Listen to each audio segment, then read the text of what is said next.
ठीक है बेटा। तो हम लोग राइबोसोम पढ़ना आज से स्टार्ट कर रहे हैं और मैंने आपको बताया कि राइबोसोम भी एक बहुत इंपॉर्टेंट सेल ऑर्गेनेल है। सबसे छोटे साइज का सेल ऑर्गेनेल है। कोशिका के अंदर पाया जाने वाला सबसे छोटे आकार का कोशिकांग कौन सा होता है? राइबोसोम होता है। और राइबोसोम को हम लोग आरएनपी पार्टिकल भी कहते हैं। ठीक है ना। आरएनपी पार्टिकल मतलब क्या हो गया? आर फॉर हो गया राइबो, एन फॉर हो गया न्यूक्लियो और पी फॉर हो गया प्रोटीन। ठीक है ना। तो हम राइबोसोम को राइबो न्यूक्लियो प्रोटीन पार्टिकल भी बोलते हैं। ठीक है ना। इसको हम क्या बोलते हैं? राइबो न्यूक्लियो प्रोटीन पार्टिकल को बोलते हैं। क्यों बोलते हैं? क्योंकि राइबोसोम एक्चुअल में बना किसका होता है? राइबोसोम बना होता है आरएनए और प्रोटीन का। राइबोसोम किसका बना होता है? आरएनए और प्रोटीन का। तो आरएनए और प्रोटीन का बना होता है, इसीलिए हम इसको क्या बोलते हैं? Ribo nucleo protein. तो राइबो न्यूक्लियो प्रोटीन में राइबो न्यूक्लियो जो है वो आरएनए से एसोसिएटेड वर्ड है और प्रोटीन वर्ड प्रोटीन है। तो राइबो न्यूक्लियो प्रोटीन, जिसको हम शॉर्टकट में क्या बोलते हैं? आरएनपी पार्टिकल भी कहते हैं। तो वो राइबोसोम को ही कहा जाता है, क्योंकि वो किसका बना होता है? वो बना होता है आपका आरएनए और प्रोटीन का। ठीक है ना। अभी मैं आपको यहाँ पे लिख के बताता हूँ। तो सबसे पहली चीज तो मैंने अभी बताया कि ये स्मॉलेस्ट सेल ऑर्गेनेल है। तो सबसे पहले तो ये वाला पॉइंट आप नोट कर लें कि सबसे छोटा कोशिका के अंदर सबसे छोटे आकार का कोशिकांग कौन सा होता है? राइबोसोम होता है। तो स्मॉलेस्ट सेल ऑर्गेनेल मतलब कि सबसे छोटे आकार का कोशिकांग। ठीक है ना। इसीलिए मैं हिंदी भी बोल देता हूँ। इसकी साइज कितनी होती है? इसकी साइज होती है राइबोसोम की, कितनी होती है बेटा? ये होती है 150 150 एंगस्ट्रॉन से लेकर कितनी? 250 एंगस्ट्रॉन। 150 एंगस्ट्रॉन से 250 एंगस्ट्रॉन क्या होती है? इसकी साइज होती है। ठीक है ना। 150 एंगस्ट्रॉन से लेकर 250 एंगस्ट्रॉन की क्या होती है? साइज होती है। ठीक है ना। एक बहुत जरूरी बात क्या कि ये क्या है? ये मेम्ब्रेन लेस है। मतलब कि राइबोसोम के ऊपर कोई मेम्ब्रेन नहीं पाई जाती, कला विहीन जिसको हम हिंदी में कह सकते हैं। क्या है ये? Membrane less. तो ये भी बहुत बहुत इंपॉर्टेंट बात है। कोई ऐसा कोशिकांग जिसके ऊपर कोई आवरण नहीं पाया जाता, न सिंगल लेयर न डबल लेयर, ऐसा कौन सा सेल ऑर्गेनेल हो जाएगा? तो वो हो जाएगा राइबोसोम। तो ये मेम्ब्रेन लेस सेल ऑर्गेनेल है। ये भी आपको बहुत अच्छे से याद रखना चाहिए। इसको भूलिएगा मत कभी कि मेम्ब्रेन लेस सेल ऑर्गेनेल क्या होता है? राइबोसोम होता है। ठीक है ना। इसी को ही हम मेम्ब्रेन लेस सेल ऑर्गेनेल कहते हैं। ठीक है ना। अगर इसकी डिस्कवरी के बारे में बात की जाए, किसने डिस्कवरी की थी? तो राइबोसोम की डिस्कवरी आप सबने पढ़ा भी होगा। किसकी डिस्कवरी जो है वो पैलाडे ने की थी। किसने की थी? पैलाडे ने। तो बात की जाए अगर डिस्कवरी की, डिस्कवरी, तो पैलाडे नाम के वैज्ञानिक ने जो है इसको डिस्कवर किया था। कहाँ पर डिस्कवर किया था राइबोसोम को? उन्होंने इसको देखा था एनिमल सेल में।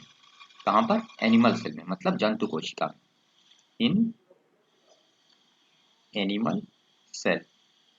तो पैलाडे ने इसको कहाँ पे देखा? राइबोसोम को जंतुओं की कोशिका में, एनिमल सेल में देखा था।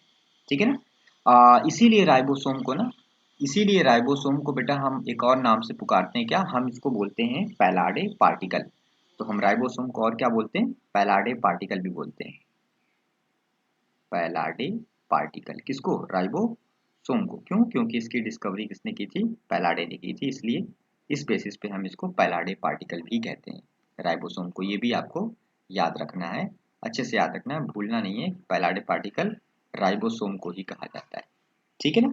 अच्छा, इसके अलावा एक और साइंटिस्ट थे, बल्कि दो साइंटिस्ट थे। एक थे रॉबिन्सन और एक थे ब्राउन। इनका नाम भी आपको याद रखना है। Robinson, Robinson and Brown. इन दोनों ने भी जो है राइबोसोम को देखा था। कहाँ पर? प्लांट सेल में। ठीक है ना। इन्होंने इसको कहाँ देखा था? प्लांट सेल में देखा था। तो राइबोसोम की खोज वनस्पति कोशिका में किसने की? रॉबिन्सन और ब्राउन ने की। और जंतु कोशिका में किसने की? पैलाडे ने की। दोनों याद रहेगा आपको। अभी मैंने आपको बताया कि राइबोसोम किसका बना होता है। ठीक है। तो राइबोसोम आपका किसका बना होता है? ये बना होता है आरएनए और प्रोटीन का। तो ये आप जरूर लिख लें कि राइबोसोम बना होता है किसका? RNA, RNA plus protein.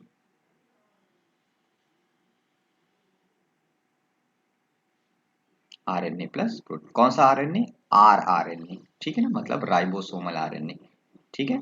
तो राइबोसोम किसका बना हुआ है? RNA और प्रोटीन का बना हुआ है।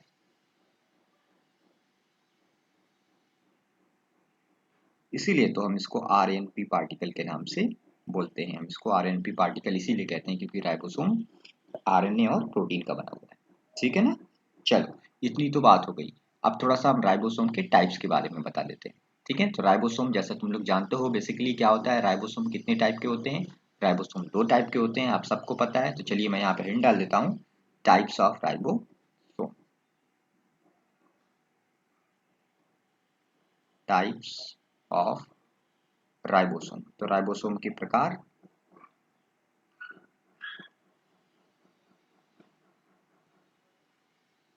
तो आपको पता है कि किस बेसिस पे, तो मैं यहाँ लिख देता हूँ एक चीज, क्या कि सेडिमेंट कॉफिशिएंट, या सेडिमेंट कॉफिशिएंट को हिंदी में क्या बोलते हैं? अवसादन गुणांक। अवसादन गुणांक, याद रहेगा, अवसादन गुणांक के आधार पर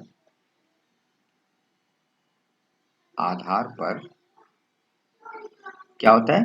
राइबोसोम्स राइबोसोम्स कितने टाइप के होते हैं? दो टाइप के, ठीक है ना, दो प्रकार के होते हैं। किस आधार पे? अवसादन गुणांक के आधार पर राइबोसोम दो प्रकार के होते हैं, दो प्रकार के होते हैं। अच्छा, तो कौन कौन से होते हैं? कौन कौन से होते हैं तो आप सब लोग को मालूम होगा कि एक तो आपका होता है कौन सा? 70S होता है, 70S राइबोसोम होता है। और सेकंड आपका जो होता है उसको आप बोलते हो 80S या फिर 80S राइबोसोम कहते हो, ठीक है ना। तो पहला आपका क्या होता है? 70S होता है, 70S। और दूसरा जो राइबोसोम होता है उसको आप बोलते हो 80S, 80S, ठीक है ना। यही तो बोलते हो ना। तो पहला आपका क्या हो गया? 70S हो गया। और सेकंड टाइप का जो राइबोसोम हो गया वो आपका हो गया 80S राइबोसोम, ठीक है ना, 80S राइबोसोम। चलिए, अच्छा अब यहाँ पर देखिए कि यस क्या है। तो यस के बारे में थोड़ा सा यहाँ बता दें कि यस का मतलब होता है क्या? यस का मतलब होता है स्वेडबर्ग यूनिट। कौन सी यूनिट? स्वेडबर्ग, ये वैज्ञानिक का नाम था, स्वेडबर्ग यूनिट। तो अभी 70S 80S में यस क्या है? यस को हम स्वेडबर्ग इकाई कहते हैं। क्या बोलते हैं? स्वेडबर्ग इकाई, ठीक है ना। तो ये जो होती है ना, ये क्या करती है? ये जो है, ये जो यस है यानी स्वेडबर्ग यूनिट जो है, ये क्या करती है? ये अवसादन, ये बहुत इंपॉर्टेंट है, इसको आप ऐसे नोट करें, अवसादन दर को, अवसादन दर को क्या करती है? शो करती है, प्रदर्शित करती है, ठीक है ना। ये अवसादन दर को क्या करती है? हाँ, शो करती है। कौन? यस। जो यस है स्वेडबर्ग यूनिट, ये क्या करती है? अवसादन दर को क्या करती है? शो करती है, ठीक है ना। अच्छा, 70S राइबोसोम जो है इसके बारे में दो पॉइंट आपको याद होना चाहिए। एक तो ये कि इसका मॉलिक्यूलर वेट कितना होता है, अणुभार कितना होता है, 70S राइबोसोम का अणुभार। तो अगर बात की जाए इसका मॉलिक्यूलर वेट की, तो 70S राइबोसोम का जो मॉलिक्यूलर वेट होता है बेटा, वो आपका कितना होता है? वो होता है, मैं यहाँ पे लिख देता हूँ, वो होता है 2.7, 2.7 इंटू 10⁶ डाल्टन। कितना होता है? 2.7 गुणे 10⁶, 2.7 इंटू 10⁶ डाल्टन। याद रहेगा, 70S राइबोसोम का मॉलिक्यूलर वेट है ये, ठीक है ना। और इसका मॉलिक्यूलर वेट कितना होता है? तो इसका भी मॉलिक्यूलर वेट यहाँ पे लिख देते हैं, 80S राइबोसोम का। इसका जो होता है वो होता है 4.0 इंटू 10⁶ डाल्टन, ठीक है ना। थोड़ा फर्क है ना, तो याद रखेंगे, उल्टा नहीं करेंगे, ठीक है। तो 80S और 70S राइबोसोम दोनों का मॉलिक्यूलर वेट मैंने यहाँ पे लिख दिया। कौन कहाँ पे पाया जाता है? तो देखो, जो 70S राइबोसोम होता है ना, ये कहाँ पे पाया जाता है? ये पाया जाता है प्रोकैरियोट्स में। कहाँ पर? प्रोकैरियोट्स में, प्रोकैरियोटिक कोशिका में पाया जाता है, बैक्टीरिया में पाया जाता है। तो ये कहाँ पे पाया जाता है? प्रोकैरियोट्स में पाया जाता है 70S। और ये कहाँ का पाया जाता है? तो अभी मैंने आपको लास्ट लेक्चर में पढ़ाया था माइटोकॉन्ड्रिया, आपने देखा था ना कि माइटोकॉन्ड्रिया के अंदर भी 70s राइबोसोम पाया जाता है, तो ये माइटोकॉन्ड्रिया में भी पाया जाता है। और भी एक सेल ऑर्गेनेल था, उसके अंदर पाया जाता था माइटोकॉन्ड्रिया के अलावा, कौन सा था? क्लोरोप्लास्ट। तो ये क्लोरोप्लास्ट में भी पाया जाता है, क्लोरोप्लास्ट। ठीक है ना, तो ये देखो आप 70 राइबोसोम 3 जगहों पर है। एक तो ये प्रोकैरियोटिक सेल में पाया जाता है, दूसरा ये पाया जाता है माइटोकॉन्ड्रिया में, तीसरा ये क्लोरोप्लास्ट में भी पाया जाता है। और 80s राइबोसोम कहाँ पाया जाता है? तो ये केवल और केवल यूकैरियोटिक सेल में पाया जाता है। कहाँ पर? यूकैरियोट्स में। तो यूकैरियोट्स के अंदर साइटोप्लाज्म में पाया जाता है। ठीक है ना, यूकैरियोट्स में कहाँ पर? साइटोप्लाज्म में, कोशिका द्रव्य में। ठीक है ना, बेसिकली ये कहाँ पे होता है? साइटोप्लाज्म में देखा जाता है। तो यूकैरियोट्स के साइटोप्लाज्म में पाया जाता है कौन? 80s ribosome. तो देखो दोनों राइबोसोम कहाँ कहाँ पाए जा रहे हैं, दोनों राइबोसोम का मॉलिक्यूलर वेट क्या है, इतना तो आप लोग को याद रखना ही है। ठीक है, चलिए आगे बढ़ते हैं और मैं आपको थोड़ा सा और 70 और 80s राइबोसोम के बारे में डिटेल थोड़ा बताता हूँ। देखो बेटा, जो आपका 70s राइबोसोम है ना, 70s राइबोसोम, 70s, ठीक है ना, राइबोसोम, इसके क्या होते हैं? इसके दो पार्ट होते हैं। इसकी बॉडी में कितने पार्ट होते हैं? दो पार्ट होते हैं। ठीक है ना, ये दो, इसके शरीर में दो हिस्से, दो इकाइयां होती हैं, दो उप इकाइयां होती हैं। एक तो आपकी होती है क्या? एक आपकी होती है 50s, याद रखेंगे, ये सब तो आपने पहले से भी पढ़ रखा है, सब कुछ आपको पता है, बस मैं रिवाइज करवा रहा हूँ ना। और जहां पर आपका कॉन्सेप्ट नहीं है वो आप ध्यान से एक बार ध्यान से सुन लो मेरी बात को, ताकि आपको वो अच्छे से चीजें पता हो जाए। ठीक है ना, और दूसरी जो उप इकाई होती है वो होती है कितनी? 30s। ठीक है ना, तो पहली उप इकाई कितनी है? 50s, और दूसरी कितनी है? 30s है, 50s और 30s। ठीक है, इसको ऐसे हम कर भी सकते हैं कि मान लो क्या है, ये जो है ये उसकी बड़ी वाली इकाई हो गई। ठीक है ना, ये जो मैंने बनाया ये क्या है? ये है 50s, 50s है, 50s। ठीक है ना, और इसके ऊपर क्या है? इसके ऊपर छोटी वाली इकाई इस तरह से है। ठीक है ना, ऐसे क्या है? ये क्या है? छोटी वाली इकाई। चलिए ऐसे मैंने बना दिया।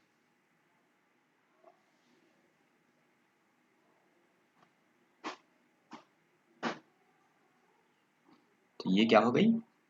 ये आपकी हो गई 30s। क्या हो गई? 30s। ठीक है ना, ये हो गया 30s। तो ऐसे राइबोसोम में दो इकाइयां, राइबोसोम की जो बॉडी होती है वो दो पार्ट से मिलकर बनी होती है। एक लार्जर सब यूनिट होती है और एक स्मॉलर सब यूनिट होती है। लार्जर सब यूनिट कितनी है 70s राइबोसोम की? 50s है। 50s क्या है? इसकी लार्जर सब यूनिट है। ठीक है ना, लार्जर सब यूनिट है, लार्जर सब यूनिट। और जो आपकी 30s है वो क्या है? वो स्मॉलर सब यूनिट है। ठीक है ना, तो ये आपको बहुत अच्छे से याद रखना है। ठीक है, चलो इतना तो हो गया। अच्छा 80s राइबोसोम की कहानी क्या है? 80s में भी सेम ऐसे ही होता है। कैसे होगा? अगर बात की जाए 80s राइबोसोम की, तो इसके भी बेटा दो पार्ट होते हैं, सेम वैसे ही। पहला आपका होता है लार्जर सब यूनिट और दूसरा आपका होता है स्मॉलर सब यूनिट। ठीक है ना, तो यहाँ पर जो लार्जर सब यूनिट होती है वो कितनी होती है? 60s होती है, 60s। और ये कितनी होती है? 40s होती है। याद रहेगा, 60 और 40 सेम ऐसे ही फिगर रहेगा उसका भी। ठीक है ना, 80s राइबोसोम का भी। तो 80s राइबोसोम थोड़ा सा साइज में क्या हो जाएगा? बड़ा हो जाएगा।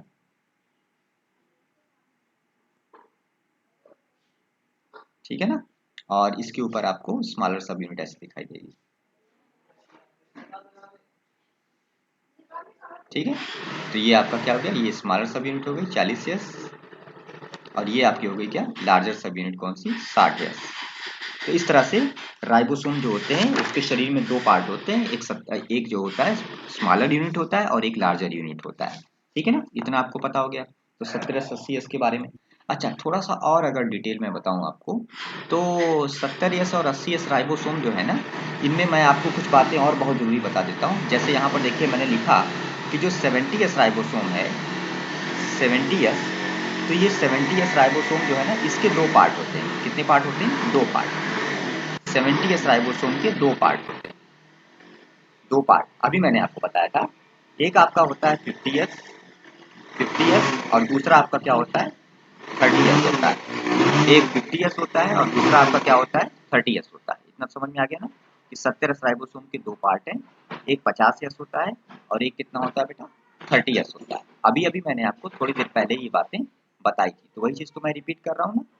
एक 50s है और एक कितना है, एक आपका 30s है, ठीक है ना। अच्छा, ये जो 50s है ना, ये 50s, ये 50s पार्ट जो है इसमें क्या होता है ना, फिर से दो पार्ट होते हैं 50s राइबोसोम के। कितने पार्ट होते हैं, दो पार्ट होते हैं, ठीक है ना। एक तो होता है 5s rRNA, ये rRNA लिखा है, राइबोसोमल RNA। एक होता है 23s rRNA, नोट करते जाएंगे। और जो 30s है ना, 30s, इसमें क्या होता है, 30s के अंदर कितना आरएनए होता है, 30s के अंदर जो आरएनए होता है वो आपका होता है 16s, 16s rRNA, ठीक है। तो 70s टाइप राइबोसोम में, 70s टाइप राइबोसोम में क्या हुआ, 70s राइबोसोम में, ठीक है ना, कुल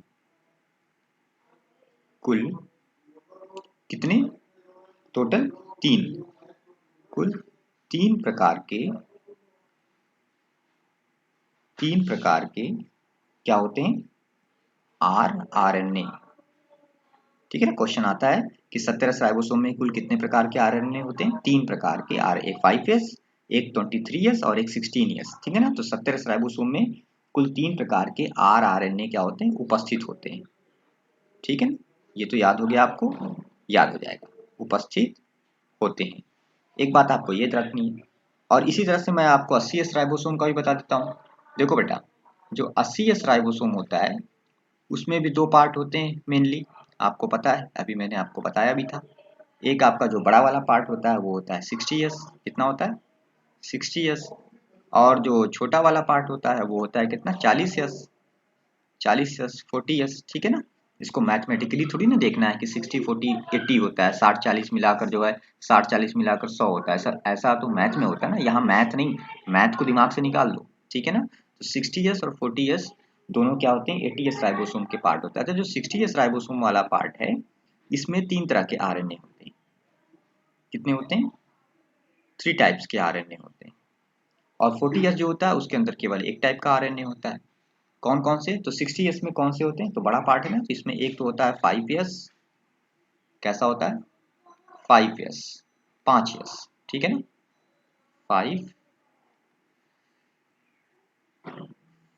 5s। दूसरा आपका होता है 5.8 यस, और तीसरा आपका होता है 28s, ठीक है, 28s। और यहाँ पर होता है 18s। 40s राइबोसोम में जो आरएनए होता है वो क्या होता है, 18s 18s rRNA होता है। यहाँ पर 28s rRNA लिखा हुआ है, यहाँ पर 5.8s rRNA लिखा हुआ है, और यहाँ पे लिखा हुआ है 5s rRNA, ठीक है। तो अब आप देखिए, अब आप देखिए कि 80s राइबोसोम में, 70s में तीन प्रकार के आरएनए थे और इसमें कितने बने, टोटल चार बने। तो 80s राइबोसोम में कुल कुल कितने, चार प्रकार के, चार प्रकार के, चार प्रकार के rRNA, सही है ना। तो 80s राइबोसोम में कुल कितने प्रकार के आरएनए, चार प्रकार के rRNA उपस्थित होते हैं, पाए जाते हैं, ठीक है ना। तो ये आपको उल्टा नहीं करना है, इसको आपको दिमाग में बहुत अच्छे से बिठा लेना है कि 70s और 80s राइबोसोम में, 70s और 80s टाइप के राइबोसोम में कितने कितने टाइप के rRNA पाए जाते हैं। ये आपको बहुत अच्छे से याद रखना। 70s में 3 टाइप्स के होते हैं, और जो 80s राइबोसोम होता है उसके अंदर जो है ये कितने टाइप के होते हैं, 4 टाइप के होते हैं। 80s में कितने होते हैं, 4 टाइप के होते हैं, ठीक है ना। ये चीज यहाँ पर आपको मैंने दिखा भी दिया, ठीक है ना। अच्छा, थोड़ा सा और आगे बढ़ते हैं बेटा। देखो, एक बात नोट करो, क्या नोट करना है कि जो प्रोकैरियोटिक सेल है, कैसी सेल, प्रोकैरियोटिक,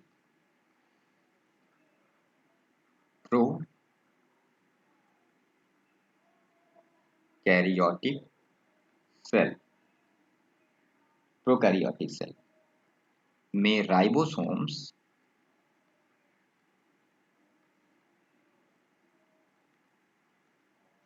कैसे होते हैं? तो ये यहाँ पर होते हैं फ्री स्टेट में, मतलब स्वतंत्र रूप से पाए जाते हैं, किसी के साथ जुड़े नहीं रहते, मुक्त अवस्था में पाए जाते हैं। कहाँ पर? प्रोकैरियोटिक कोशिका में, जो 70s टाइप का राइबोसोम होता है, क्योंकि प्रोकैरियोटिक में तो 70s राइबोसोम होता है। तो प्रोकैरियोटिक सेल में राइबोसोम्स कैसे होते हैं? फ्री स्टेट में होते हैं, फ्री स्टेट में होते हैं, ठीक है ना, फ्री स्टेट में उपस्थित होते हैं, उपस्थित होते हैं, ठीक है ना। और यूकैरियोटिक सेल में, विकसित कोशिका में, तो बात की जाए अगर यूकैरियोटिक सेल में, तो यूकैरियोटिक सेल के अंदर मैंने आपको इससे पहले पढ़ाया था एंडोप्लाज्मिक रेटिकुलम, और मैंने आपको दिखाया था कि एंडोप्लाज्मिक रेटिकुलम दो टाइप का होता है, एक होता है SER और एक होता है RER। न्यूक्लियर मेम्ब्रेन के पास जो एंडोप्लाज्मिक रेटिकुलम होता है वो RER होता है, रफ एंडोप्लाज्मिक रेटिकुलम होता है, और उसके सरफेस पे क्या पाए जाते हैं? राइबोसोम्स पाए जाते हैं। यही ना मैंने आपको पढ़ाया था। तो इसका मतलब कि जो यूकैरियोटिक सेल है उसमें राइबोसोम क्या होते हैं? यहाँ पर या तो फ्री स्टेट में होंगे, या तो फ्री स्टेट में, मुक्त रूप से कोशिका द्रव्य में पाए जाएंगे, या तो फ्री स्टेट में, या कैसे? या तो फ्री स्टेट में, या देखिए याद करिए कौन सी मैंने प्रोटीन बताई थी जिस प्रोटीन की मदद से राइबोसोम्स रफ एंडोप्लाज्मिक रेटिकुलम की सतह पे जुड़े रहते हैं, याद है प्रोटीन का नाम? तो या तो फ्री स्टेट में, या राइबोफोरिन, यही ना प्रोटीन का नाम था, राइबोफोरिन। कल वाले लेक्चर को आप लोगों ने अगर ध्यान से देखा होगा और आपने उसको रिवाइज किया होगा तो आपको याद होगा, राइबोफोरिन 1 और राइबोफोरिन 2, दो थी ना। ये क्या थी? ग्लाइकोप्रोटीन थी ना, एक तरह का क्या था? कार्बोहाइड्रेट था, ग्लाइकोप्रोटीन, यही तो था ना। चलो, तो राइबोफोरिन 1 और राइबोफोरिन 2 ये क्या है? ग्लाइकोप्रोटीन है। इन्हीं ग्लाइकोप्रोटीन के द्वारा क्या होते हैं, किससे जुड़े रहते हैं? एंडोप्लाज्मिक रेटिकुलम से। कौन से?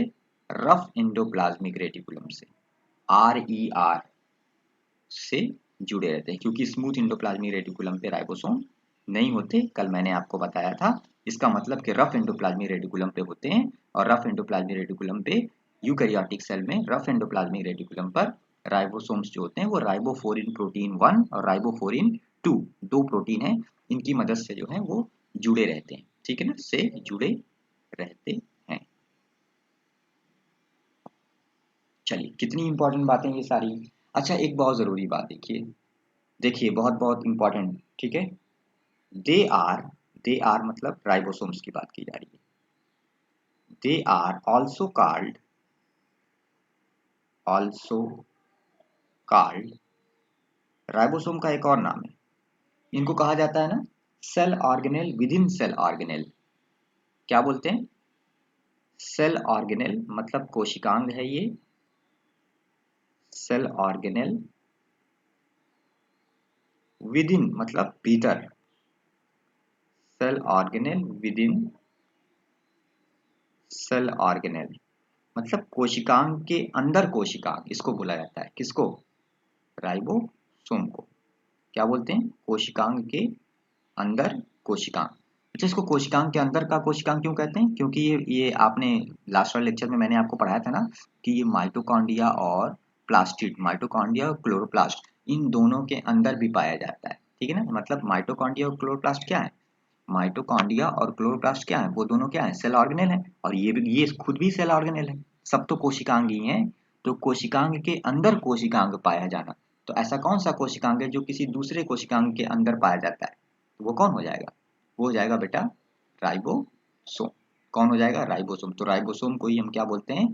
Cell organelle within cell organelle बोला जाता है। ये वाला पॉइंट आपको याद रखना है, बहुत बहुत इंपॉर्टेंट पॉइंट है, ठीक है ना। तो क्यों, मैंने अभी आपको बता दिया, फिर भी आप भूल रहे हो तो आगे आप यहाँ पे लिख लें। चलिए लिख लेते हैं, बिकॉज, बिकॉज क्योंकि, दे, दे का मतलब कौन? राइबोसोम, राइबोसोम की बात हो रही है ना। दे, ब्रैकेट में लिख देते हैं, ribosomes, ribosomes are present, they are present they are present in mitochondria, क्योंकि वे कहाँ पाए जाते हैं, माइटोकॉन्ड्रिया में पाए जाते हैं, माइटोकॉन्ड्रिया एंड क्लोरोप्लास्ट, क्योंकि वो माइटोकॉन्ड्रिया और क्लोरोप्लास्ट दोनों के अंदर भी पाए जाते हैं, इसलिए हम क्या बोलते हैं, हम इसलिए राइबोसोम्स को cell organelle within cell organelle कहते हैं। बहुत बहुत आसान है, आपको समझ में आ रहा होगा, ठीक है ना। चलिए आगे बढ़ते हैं, एक पॉइंट और लिखिए मेरे साथ में, लिखिए राइबोसोम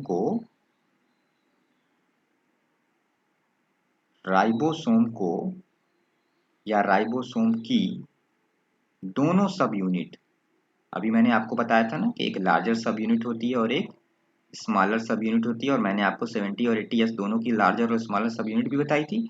तो राइबोसोम्स की दोनों सब यूनिट्स बहुत बहुत इंपॉर्टेंट 0.001 m 0.00m 001 याद रहेगा, Mg2 plus magnesium ion, Mg2 plus कितना 0.00, याद रहेगा 0.001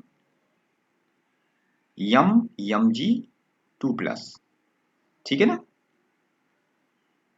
की सांद्रता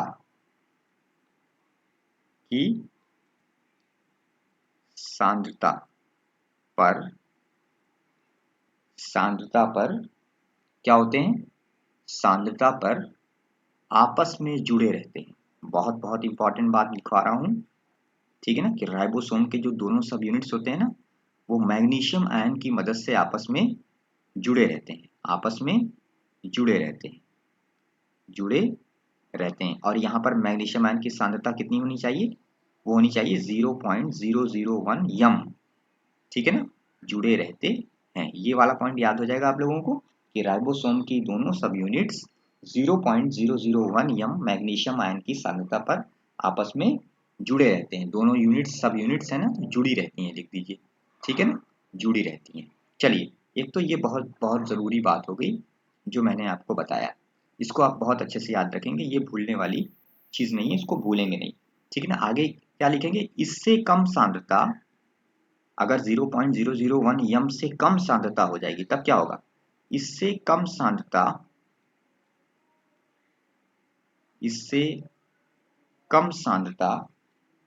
पर दोनों सब यूनिट्स, जो दोनों उप इकाइयां हैं राइबोसोम की शरीर की, कौन कौन सी, बड़ी वाली और छोटी वाली, उन्हीं दोनों की बात की जा रही है ना। तो इससे कम सांद्रता पर दोनों सब यूनिट्स क्या हो जाएंगी, दोनों सब यूनिट्स क्या हो जाएंगी बेटा, आपस में जो आपस में जुड़ी हुई थी वो क्या हो जाएंगी, एक दूसरे से क्या हो जाएंगी, अलग हो जाएंगी। तो ये लिख दीजिए, दोनों सब यूनिट्स अलग हो जाएंगी। अगर 0.001 यम सांद्रता से कम सांद्रता रहेगी तो क्या हो जाएंगी, दोनों सब यूनिट्स जो हैं वो क्या हो जाएंगी, अलग हो जाएंगी, ठीक है ना। तो ये बहुत बहुत इंपॉर्टेंट पॉइंट हो गया, इसको आपको बहुत अच्छे से याद रखना है, ठीक है। चलिए थोड़ा सा और इस पर डिस्कशन करते हैं, और मैं आपको बताता हूँ कि कुछ और इस तरह के नाम है जो सांद्रता से जुड़े हुए क्वेश्चन एग्जाम में आते हैं। तो आगे थोड़ा सा एक पॉइंट और लिखिए कि अगर अगर क्या हो जाए, मैग्नीशियम आयन Mg2 प्लस, ठीक है ना, की की सांद्रता कितना, 10 टाइम्स, मतलब 10 गुना, 10 टाइम्स, याद रहेगा, 10 गुना, 10 टाइम्स क्या कर दिया जाए, बढ़ा दिया जाए। अगर मैग्नीशियम आयन की सांद्रता कितनी बढ़ा दी जाए, 10 टाइम्स, मतलब 10 गुना, 10 बार, ठीक है ना, 10 गुना बढ़ा दिया जाए तो क्या होगा, बढ़ा दिया जाए तो क्या होगा, तो जो स्ट्रक्चर बनेगा ना उसको बोलेंगे बेटा डाइमर। क्या बोलेंगे, डाइमर, याद रहेगा, इसको आप क्या बोलोगे, डाइमर बोलोगे। आप सभी बच्चे बहुत ध्यान से सुनो मेरी बात को, और इसको अपनी कॉपी में नोट करते जाओ कि अगर मैग्नीशियम आयन की सांद्रता 10 टाइम्स बढ़ा दी जाए, 10 गुना बढ़ा दिया जाए, तो क्या हो जाएगा? डाइमर बनेगा। क्या बनेगा बेटा? डाइमर बनेगा। ठीक है ना? मतलब डाइमर का मतलब जान रहे हो? डाइमर का मतलब कि दो राइबोसोम आपस में क्या हो जाएंगे? जुड़ जाएंगे। दो राइबोसोम आपस में जुड़ जाएंगे। जैसे मान लो 80s राइबोसोम होंगे तो वो क्या होगा? अगर मान लो 80s राइबोसोम होंगे तो ऐसे 80s राइबोसोम और एक और 80s राइबोसोम दोनों आपस में क्या हो जाएंगे? जुड़ जाएंगे। और जुड़कर जो बनेगा उसको 120s कहेंगे। मैंने बोला ना मैथ नहीं लगाएंगे। 80 80 160 होता है तो 160 नहीं लिखेंगे, गणित नहीं है ये। ठीक है ना? ये दूसरी टेक्निक है, इसको हम सेंट्रीफ्यूगेशन मशीन में करते हैं। तो सेंट्रीफ्यूगेशन मशीन के बारे में मैं आगे आपको लोग पढ़ाऊंगा तो आपको समझ में आ जाएगा। फिलहाल आप याद रखो अगर मैग्नीशियम आयन की सांद्रता 10 गुना बढ़ा दिया जाए तो डाइमर बन जाएगा। जैसे अगर 80s राइबोसोम है तो डाइमर कैसे बनेगा? 80s और 80s दो 80 राइबोसोम जुड़ जाएंगे तो क्या बन जाएगा? 120s बन जाएगा। अगर 70s राइबोसोम है तो मान लो एक 70s राइबोसोम और एक और 70s, क्योंकि डाइमर तब बनेगा जब मैग्नीशियम आयन की सांद्रता 10 गुना बढ़ा देंगे तो दो 70s राइबोसोम क्या हो जाएंगे? आपस में जुड़ जाएंगे और बन जाएगा क्या? 100s। क्या बन जाएगा? 100s। तो यही जो बना है ना 120s और 100s, यही क्या है? यही है क्या? डाइमर। यही क्या है? यही डाइमर है। ठीक है ना? 70s और 80s राइबोसोम का डाइमर यही है। याद हो गया कि 80s राइबोसोम का डाइमर कितना है? 120s जो है वो डाइमर होता है। इसमें दो 80s राइबोसोम जुड़े हुए हैं। ठीक है ना? यहाँ पर क्या हो गया? मैग्नीशियम आयन की सांद्रता 10 बार बढ़ाई गई है। और यहाँ पर ये जो 70s राइबोसोम अगर आपस में जुड़ेंगे तो 100s जो बनेगा वो डाइमर होता है। ठीक है ना? तो डाइमर भी आपको समझ में आ गया होगा। चलिए आगे बढ़ते हैं बेटा। कुछ एक बात और राइबोसोम से जुड़ी, चलिए नोट करेंगे। क्या नोट करिए कि प्रोटीन सिंथेसिस, क्योंकि क्या है राइबोसोम आप लोग को पता होगा ना, राइबोसोम को प्रोटीन फैक्ट्री कहा जाता है। राइबोसोम क्या करता है? प्रोटीन बनाता है। आगे हम लोग पढ़ेंगे जब प्रोटीन सिंथेसिस यानी ट्रांसलेशन, तो वहां पे मैं आपको पढ़ाऊंगा। तो फिलहाल अभी क्या? प्रोटीन सिंथेसिस, प्रोटीन सिंथेसिस के समय बहुत बहुत इंपॉर्टेंट, के समय क्या होगा जानते हैं? प्रोटीन सिंथेसिस के समय क्या होगा कि 4 से 5 राइबोसोम्स,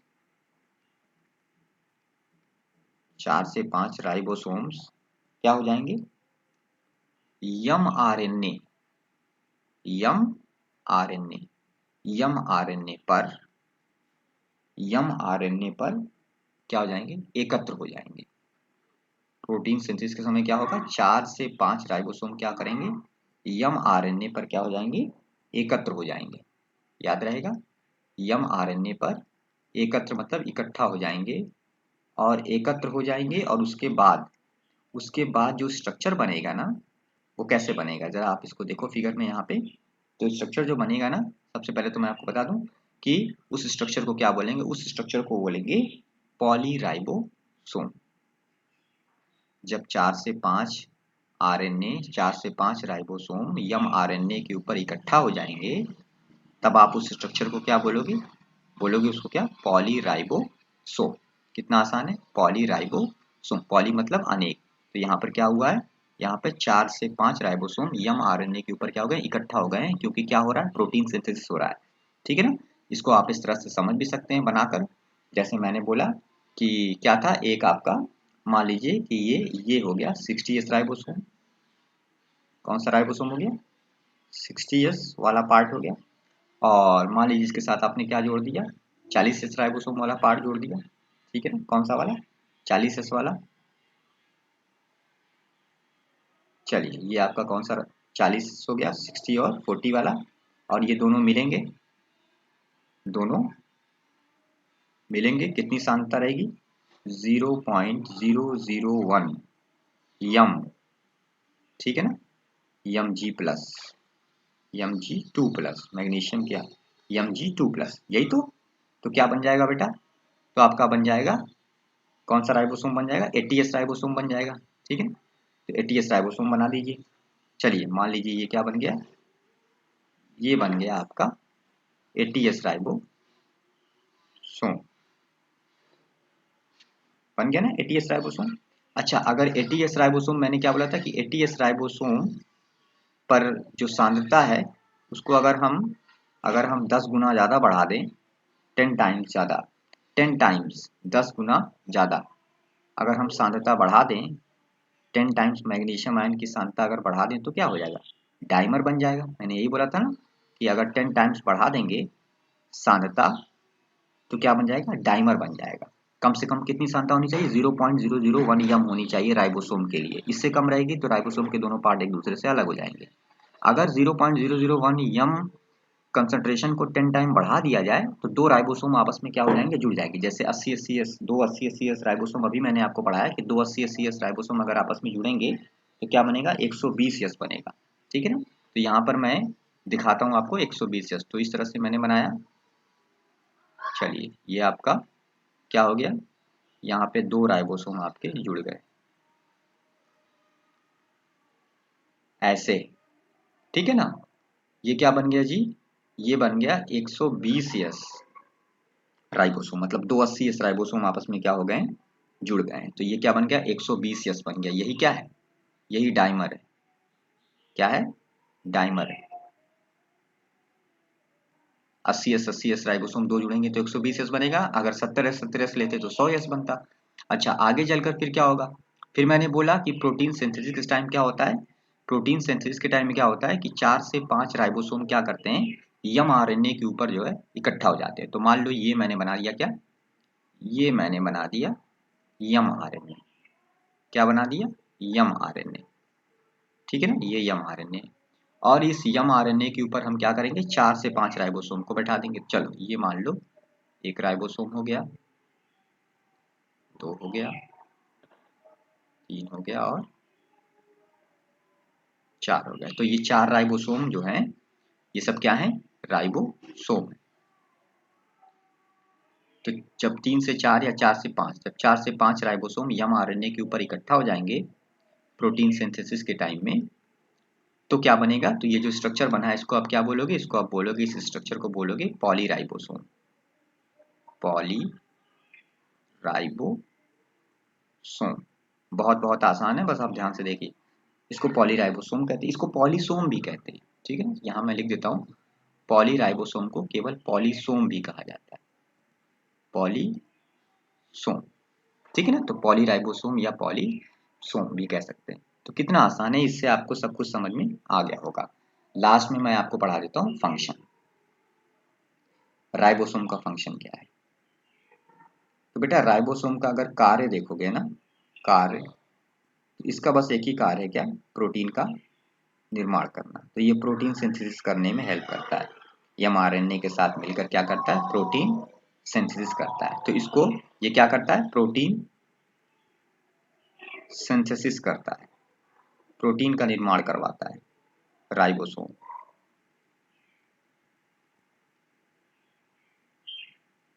करता है। ठीक है ना, इसीलिए इसीलिए क्या बोलते हैं इसको, राइबोसोम को क्या बोलते हैं, प्रोटीन फैक्ट्री बोलते हैं। इसीलिए राइबोसोम को राइबोसोम को क्या बोलते हैं, प्रोटीन फैक्ट्री। याद रहेगा ना, कोशिका की प्रोटीन फैक्ट्री किसको कहते हैं, राइबोसोम को कहते हैं। ये तो बहुत पुराना और बहुत आसान क्वेश्चन, सबको पता है।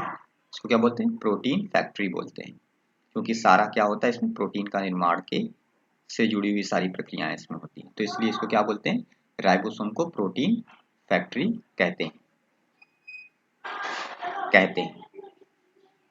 ठीक है बेटा ना। तो ये मैंने आपको क्या पढ़ा दिया, ये मैंने आपको पढ़ा दिया राइबोसोम्स के बारे में। ठीक है, तो बहुत आसान था राइबोसोम, बहुत ज़्यादा कठिन नहीं था। राइबोसोम में क्या बातें थी, राइबोसोम में कुछ बहुत ज़रूरी बातें। राइबोसोम की डिस्कवरी किसने की थी, राइबोसोम की डिस्कवरी सबसे पहले तो पैलाडे ने की थी। ठीक है ना, और उसके बाद रॉबिन्सन और ब्राउन ने की थी। तो रॉबिन्सन ब्राउन ने इसकी डिस्कवरी कहाँ पे की थी, रॉबिन्सन ब्राउन ने इसकी डिस्कवरी की थी प्लांट सेल में, और पैलाडे ने इसकी डिस्कवरी कहाँ की थी, एनिमल सेल में की थी। तो यहाँ पे प्लांट सेल है, याद रखेंगे ना, उल्टा नहीं करेंगे। यहाँ पे प्लांट सेल है और ऊपर देखो क्या है, पैलाडे ने किससे किया था, पैलाडे ने जंतु कोशिका में किया था। अच्छा इसीलिए राइबोसोम को क्या बोलते हैं, राइबोसोम को इसीलिए हम लोग बोलते हैं पैलाडे पार्टिकल। क्या बोलते हैं, ये वाला पॉइंट याद रखना। राइबोसोम को पैलाडे पार्टिकल भी कहा जाता है, पैलाडे पार्टिकल। ठीक है ना। चलो, एक तो ये बात हो गई। राइबोसोम बना किसका है, तो मैंने आपको कई बार बताया कि राइबोसोम बना हुआ है किसका, राइबोसोम बना हुआ है आरएनए और प्रोटीन का। किसका बना हुआ है, आरएनए और प्रोटीन का। तो बेसिकली आरएनए और प्रोटीन का बना हुआ है। कौन सा आरएनए, आरएनए। आर मतलब राइबोसोम का आरएनए ना, तो इसलिए उसको आरएनए कहते हैं, राइबोसोमल आरएनए। इसीलिए राइबोसोम को आरएनपी पार्टिकल भी कहते हैं। सबसे पहले ही मैंने बता दिया था कि राइबोसोम को क्या बोलते हैं, आरएनपी पार्टिकल कहते हैं। मैंने इसको लिखवाया भी आपको। अच्छा, राइबोसोम दो प्रकार के होते हैं बेटा। एक आपका होता है 70S राइबोसोम और दूसरा आपका होता है 80S राइबोसोम। 70S और 80S दो प्रकार के राइबोसोम होते हैं। अच्छा, दोनों राइबोसोम्स कहाँ पाए जाते हैं और उनका अणुभार कितना होता है, तो 70S राइबोसोम का अणुभार कितना लिखा है, 2.7 इंटू 10⁶, 2.7 गुणा 10⁶ डाल्टन। ठीक है ना। और 80S राइबोसोम का लिखवाया है 4.0 इंटू 10⁶ डाल्टन। ठीक है ना, 4 गुणे 10⁶ डाल्टन। ये किसका लिखवाया है, 80S राइबोसोम का अणुभार लिखवाया है। ठीक है ना। कहाँ कहाँ दोनों पाए जाते हैं, तो आप देखो यहाँ पे कि प्रोकैरियोटिक जो 70S राइबोसोम होता है वो कहाँ होता है, ये तो सबको पता है, कितनी बार मैंने अभी तक पढ़ा दिया आप लोगों को। प्रोकैरियोटिक सेल में होता है, प्लस कहाँ होता है, माइटोकॉन्ड्रिया में होता है और क्लोरोप्लास्ट में होता है, 3 जगह पे होता है। और 80S राइबोसोम कहाँ होता है, यूकैरियोट्स के बेसिकली साइटोप्लाज्म में पाया जाता है। ठीक है ना। कहाँ पर, साइटोप्लाज्म में पाया जाता है, साइटोप्लाज्म में पाया जाता है, एंडोप्लाज्मिक रेटिकुलम के ऊपर पाया जाता है। ठीक है ना। ये मैंने आपको समझा दिया था।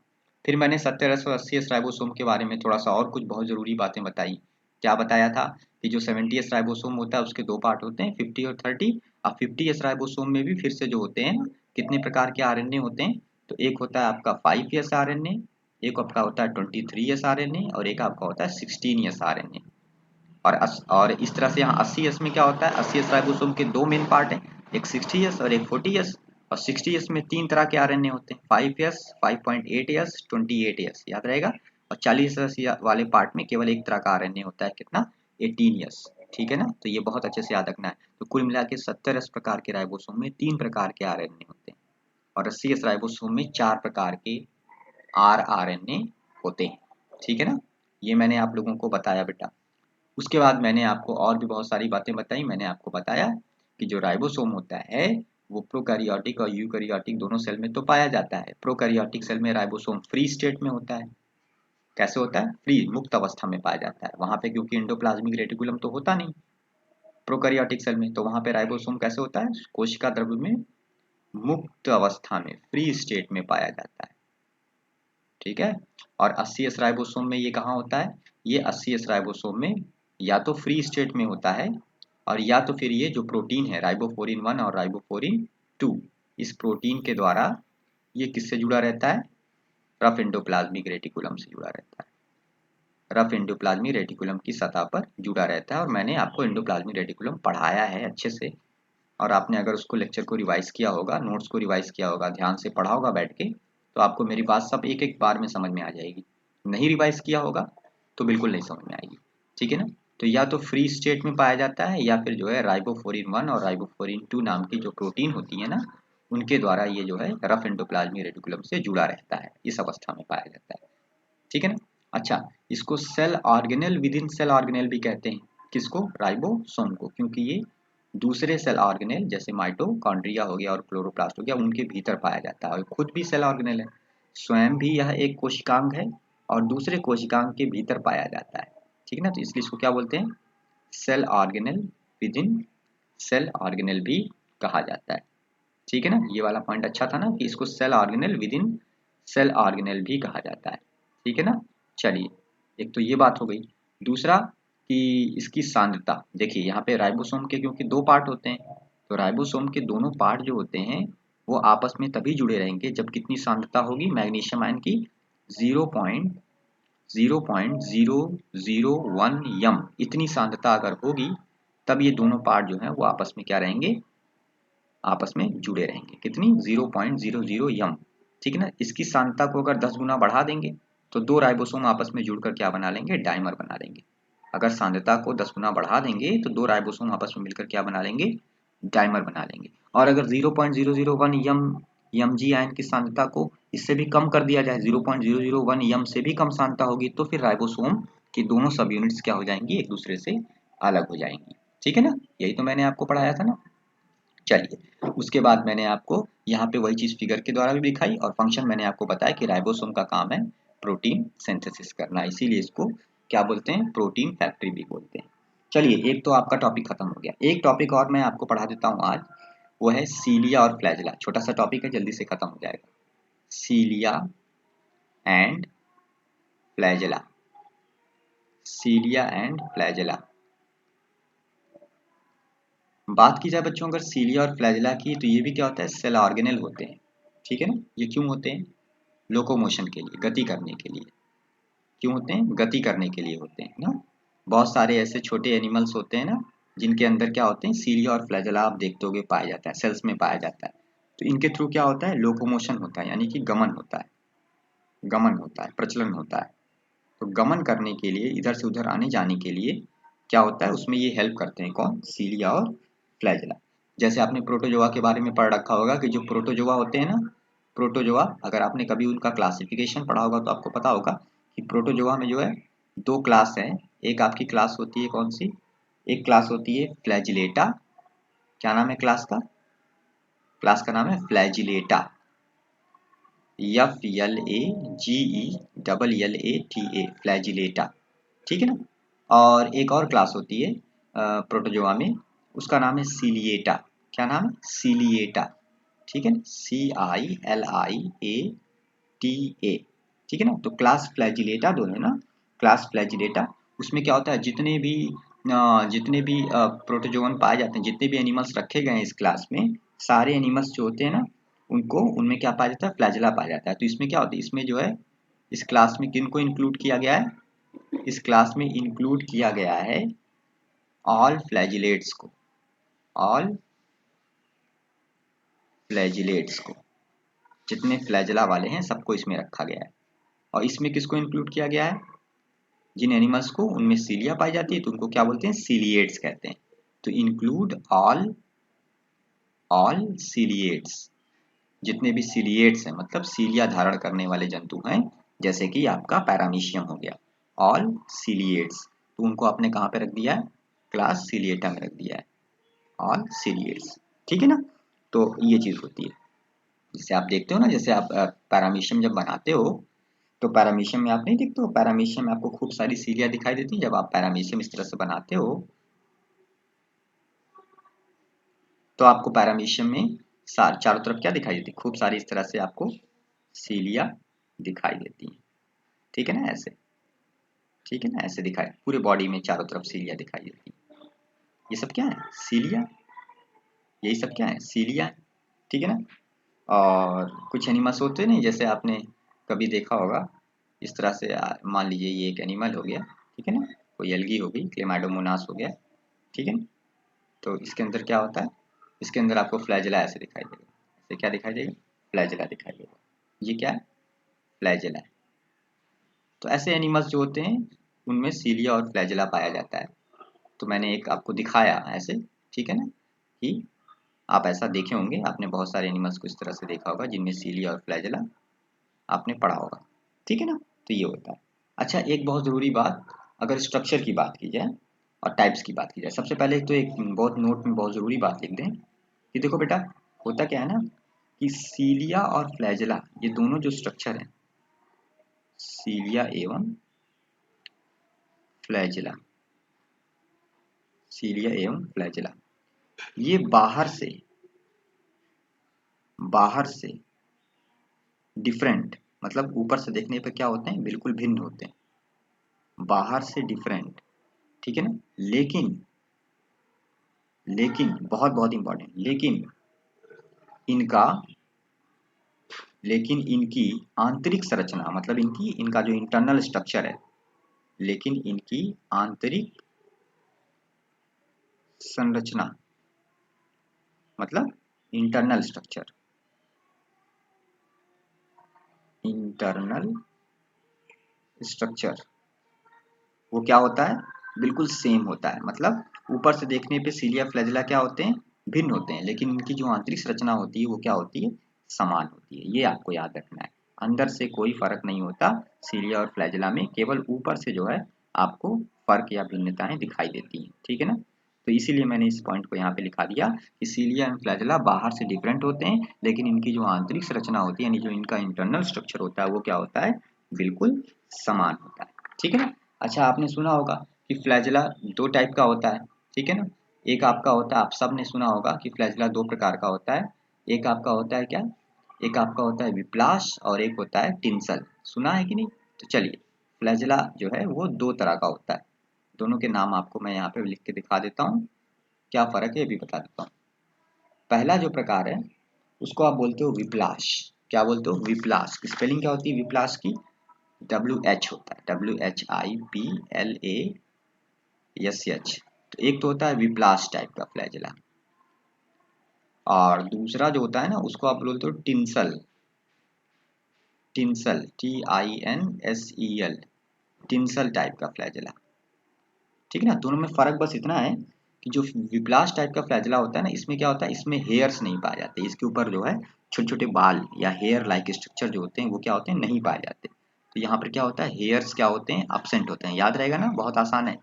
केवल जो मेन पॉइंट है वो मैं बता रहा हूँ, हेयर्स एब्सेंट होते हैं। और यहाँ पर देखिए क्या होता है, यहाँ पर हेयर्स जो होते हैं वो क्या होते हैं, प्रेजेंट होते हैं।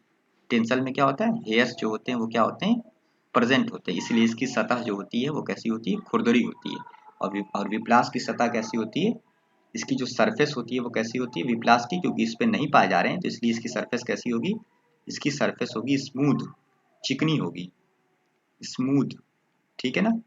और इसकी जो सरफेस होगी टिंसल वाले फ्लैजिला की, क्योंकि उस पे बाल पाए जा रहे हैं तो इसकी जो सरफेस होगी वो स्मूथ नहीं होगी, बल्कि वो कैसी होगी, वो होगी रफ। कैसी होगी, रफ होगी, ठीक है ना, रफ होगी, ठीक है ना। जैसे मान लीजिए कि ये मैंने ऐसे बना दिया, ठीक है, और ये मैंने ऐसे दिखा दिया फ्लैजिला, देखिए। तो ये क्या है, ये है फ्लैजिला। तो मान लो ये क्या हो गया, ये हो गया विप्लास टाइप का। और अगर टिंसल वाला दिखाऊं तो टिंसल वाले में क्या होता है, मान लो ये यहाँ से निकलता है फ्लैजिला, अभी मैं बताऊंगा ये क्या स्ट्रक्चर है, और इसके ऊपर से इस तरह से क्या होगा, फ्लैजिला निकला रहेगा, ऐसे फ्लैजिला निकला रहेगा। और इस फ्लैजिला पे क्या रहेंगे, बहुत सारे क्या रहेंगे, ऐसे हेयर लाइक स्ट्रक्चर होंगे, देखिए दिख रहा होगा आप लोगों को, बहुत सारे क्या होंगे, ऐसे हेयर लाइक स्ट्रक्चर पाए जाएंगे, ठीक है ना, ये हेयर लाइक स्ट्रक्चर पाए जाएंगे। तो ये आपको समझ में आ गया, ये विप्लास है और ये क्या है, टिंसल है। तो दो तरह के फ्लैजिला है, उल्टा नहीं करेंगे। विप्लास टाइप का फ्लैजिला में हेयर्स नहीं पाए जाते, उसकी सतह स्मूथ होती है। और टिंसल टाइप का जो फ्लैजिला होता है उसकी सतह पर हेयर्स पाए जाते हैं, इसलिए उसकी सतह स्मूथ नहीं होती, कैसी होती है, खुरदुरी होती है, यानी कि रफ होती है। समझ में आ गई बात ना इतना बेटा। अब थोड़ा सा सीलिया और फ्लैजिला में क्या फर्क होता है ये मैं आपको बता दूं, क्योंकि मैंने आपको पता है ऊपर से देखने में फर्क आता है, लेकिन अंदर से जो आंतरिक संरचना होती है उसमें कोई फर्क नहीं होता। तो इसको आप मेरे साथ नोट करिएगा, जो मैं आप यहाँ पे लिखने जा रहा हूँ कि सीलिया और फ्लैजिला में क्या अंतर होता है, ठीक है ना। तो इधर मैंने लिख दिया सीलिया और इधर मैंने लिख दिया फ्लैजिला। ये सारे बहुत बहुत इंपॉर्टेंट पॉइंट्स हैं, इनको ध्यान दीजिएगा। सबसे पहले बात की जाएगा साइज की, किसकी, साइज, साइज। तो बेटा जो सीलिया है ना वो छोटा होता है, कैसा होता है, स्मॉल साइज का होता है। कैसा होता है जी, स्मॉल होता है, ठीक है ना। कितनी साइज होती है, 5 से 10 माइक्रोमीटर। साइज कितनी है, 5 से 10 माइक्रोमीटर होती है। फ्लैजिला बड़ा होता है, ठीक है ना। फ्लैजिला जो होता है स्मॉल नहीं होता, बल्कि क्या होता है, लार्ज होता है। ये लार्ज साइज का होता है, ये बड़ा होता है। इसकी साइज कितनी होती है, लगभग 150 माइक्रोमीटर, 150 माइक्रोमीटर, ठीक है ना।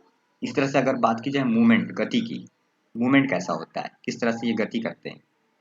तो बेटा अगर मूवमेंट की बात की जाए तो जो सीलिया है ना, सीलिया का मूवमेंट याद रखना है आपको। सीलिया में जो मूवमेंट होता है उसको बोलते हैं कोऑर्डिनेटेड। क्या बोलेंगे जी, कोऑर्डिनेटेड, याद रखना पड़ेगा, कोऑर्डिनेटेड। रिवीजन करना बहुत जरूरी है, वरना सारा पढ़ा का पढ़ा रह जाएगा वैसे ही। कोऑर्डिनेटेड, कोऑर्डिनेटेड मूवमेंट, एक तो कोऑर्डिनेटेड मूवमेंट होता है, कोऑर्डिनेटेड मूवमेंट। और एक मूवमेंट और कह सकते हैं इसको, इसका एक और नाम है, कोऑर्डिनेट मूवमेंट भी कह सकते हैं। और साथ साथ हम इसको क्या कह सकते हैं, हम इसको कह सकते हैं,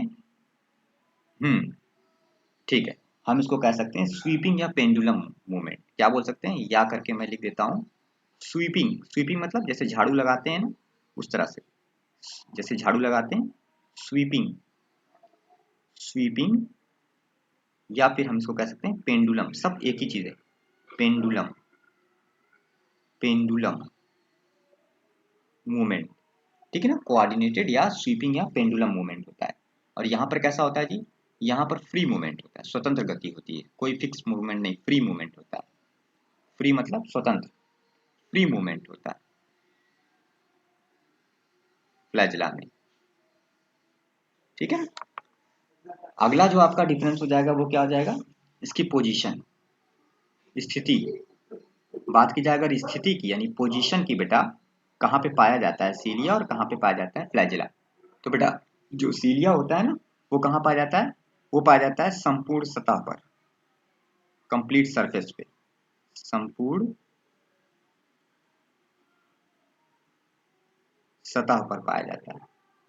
और फ्लैजिला कहाँ पाया जाता है, केवल सिरों पर पाया जाता है, केवल कहाँ पर, सिरों पर, छोर पर, सेल के या एनिमल के केवल एक छोर पर, केवल जो भी छोर होंगे ना, छोरों पर पाया जाएगा, सिरों पर उपस्थित होता है, केवल सिरों पर उपस्थित।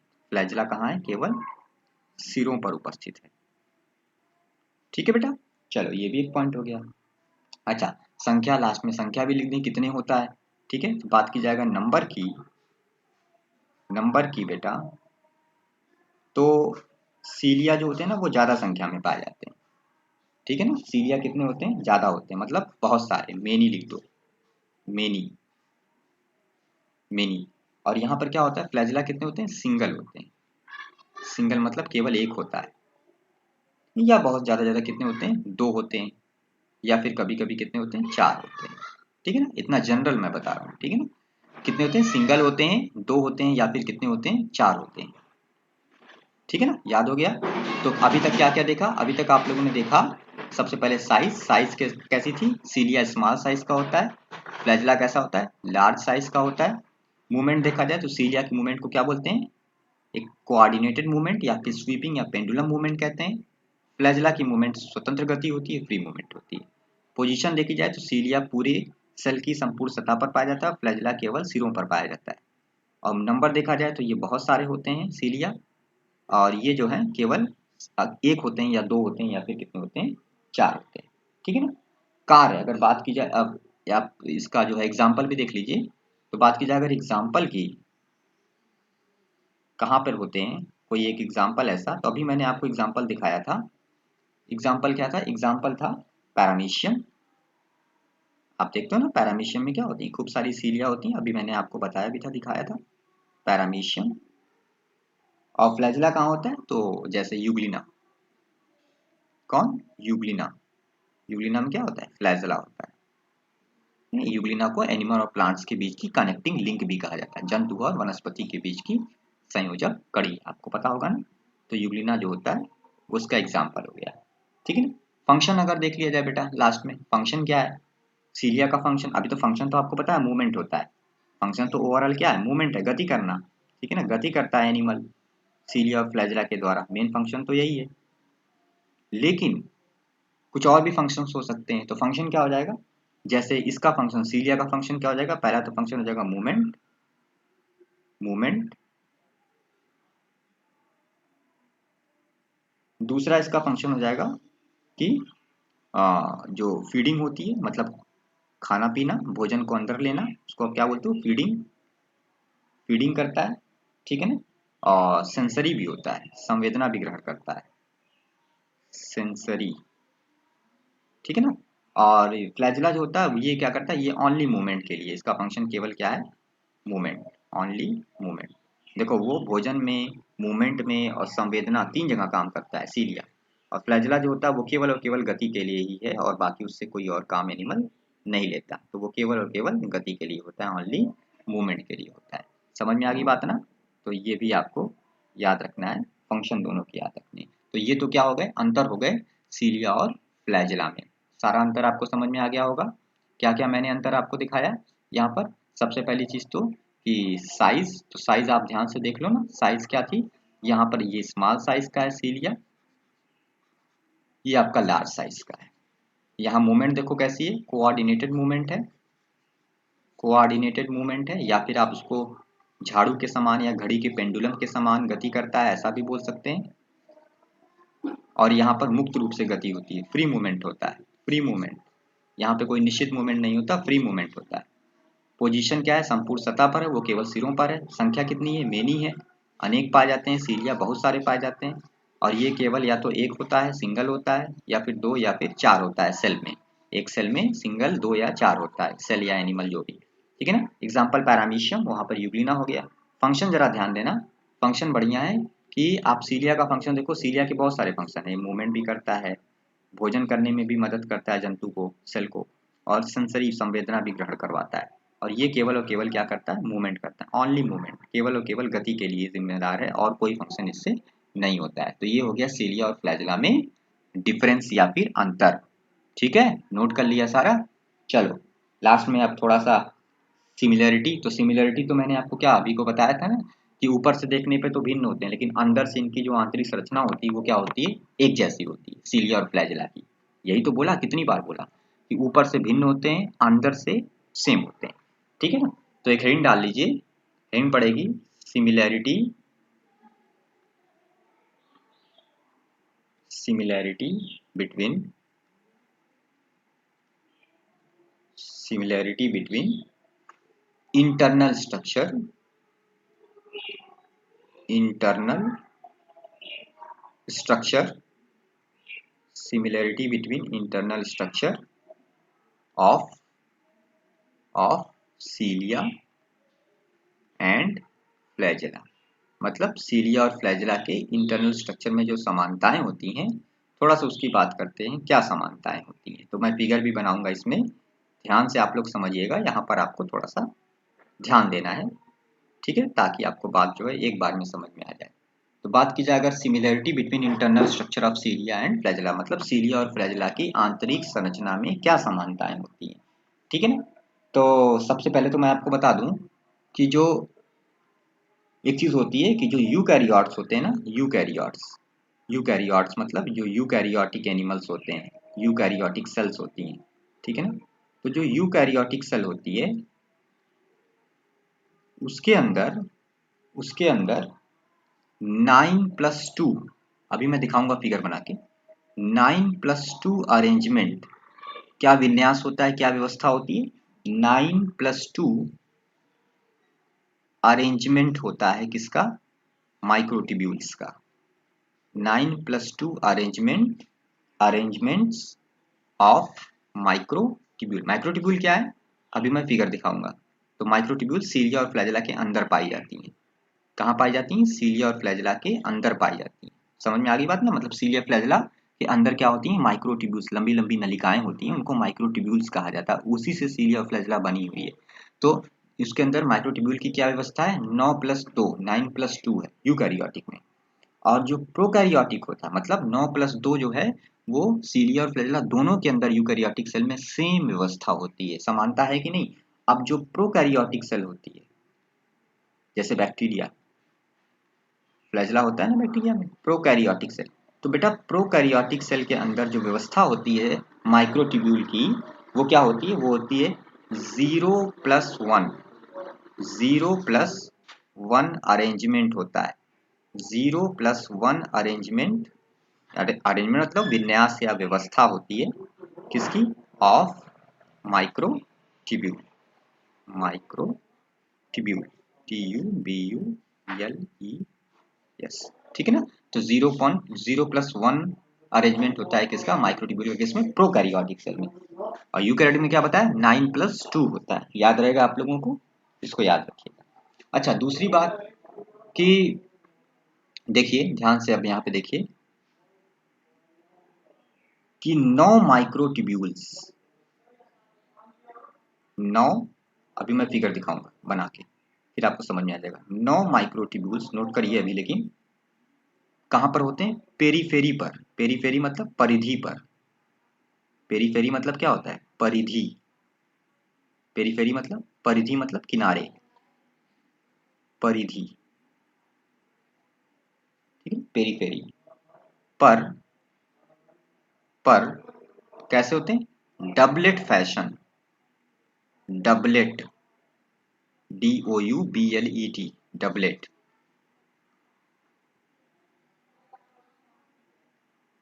डबलेट फैशन,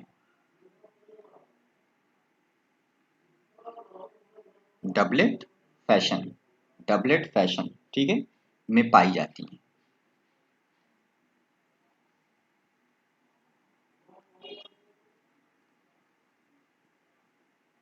में पाई जाती है, मतलब इसका मतलब क्या हुआ? तो आगे मैं लिख अर्थात इसको ऐसे लिख सकते हैं कि ईच माइक्रोट्यूब्यूल, ईच माइक्रोट्यूब्यूल, बहुत ध्यान से सुनिएगा, बहुत ध्यान से।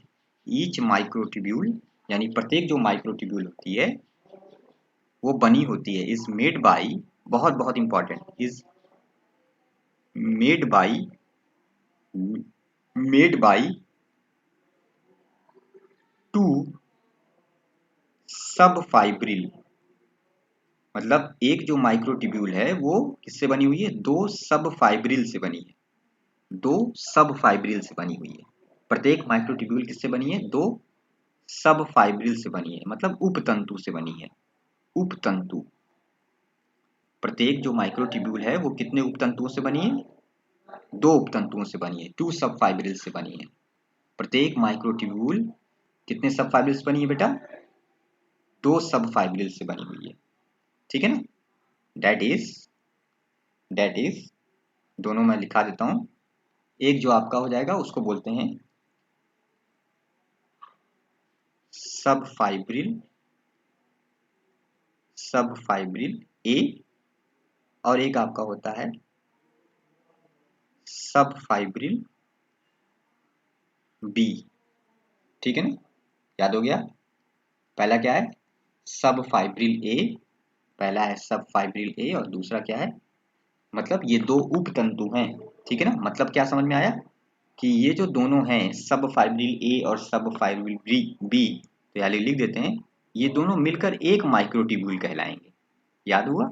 ये दोनों जो सब फाइब्रिल हैं, ये दोनों सब फाइब्रिल कौन कौन? ए और बी, ये दोनों जो हैं आपस में जुड़कर जो है क्या बनाते हैं? एक माइक्रोट्यूब्यूल बनाते हैं। और ये आपस में जुड़ते कैसे हैं? तो ये भी मैं लिखवा देता हूँ। ये दोनों सब फाइब्रिल ए बी क्या करते हैं? Linker, very very important, linker, linker, LINKER, याद रहेगा। लिंकर, अभी मैं फिगर में दिखाऊंगा, लिंकर द्वारा जुड़े रहते हैं। किससे जुड़े रहते हैं? लिंकर द्वारा जुड़े रहते हैं। याद हो गया? क्या लिखा कि 9 माइक्रोट्यूब्यूल किनारे पाए जाते हैं, अभी फिगर में देखना, डबलेट फैशन में पाए जाते हैं। डबलेट का मतलब कि प्रत्येक माइक्रोट्यूब्यूल दो उपतंतुओं से बना होता है, एक का नाम सब फाइब्रिल ए, एक का नाम सब फाइब्रिल बी, और ये दोनों उपतंतु आपस में लिंकर द्वारा क्या होते हैं? जुड़े रहते हैं, ठीक है ना। इतना तो आप लोगों को उम्मीद है कि कुछ तो समझ में आ रहा होगा हल्का हल्का। अभी मैं डायग्राम से और क्लियर कर दूंगा सारी बातें। दूसरी बात बेटा क्या कि दूसरी बात ये कि जो पेरिफेरल माइक्रोट्यूब्यूल्स हैं, जो मैं अभी तक लिखवा ही रहा हूँ, उन्हीं के बारे में लिखवा रहा हूँ, किनारे की तरफ जो 9 पाए जाते हैं डबलेट के फैशन में, पेरिफेरल माइक्रोट्यूब्यूल। तो बेटा ये जो पेरिफेरल माइक्रोट्यूब्यूल्स हैं ये एक्चुअल में किसके बने हुए हैं? तो मैंने तो आपको बताया कि ये किसके बने हैं? माइक्रोट्यूब्यूल्स के बने हुए हैं। जो पेरिफेरल माइक्रोट्यूब्यूल्स हैं वो किसके बने हुए हैं? तो peripheral microtubules are made by very very important question बेटा आपके लिए, ट्यूबुलिन प्रोटीन। माइक्रोट्यूब्यूल किसके बने होते हैं? याद हो जाएगा, ट्यूबुलिन प्रोटीन, याद हो जाएगा, ट्यूबुलिन प्रोटीन से बने होते हैं। किससे बेटा? ट्यूबुलिन प्रोटीन से बने होते हैं। कौन?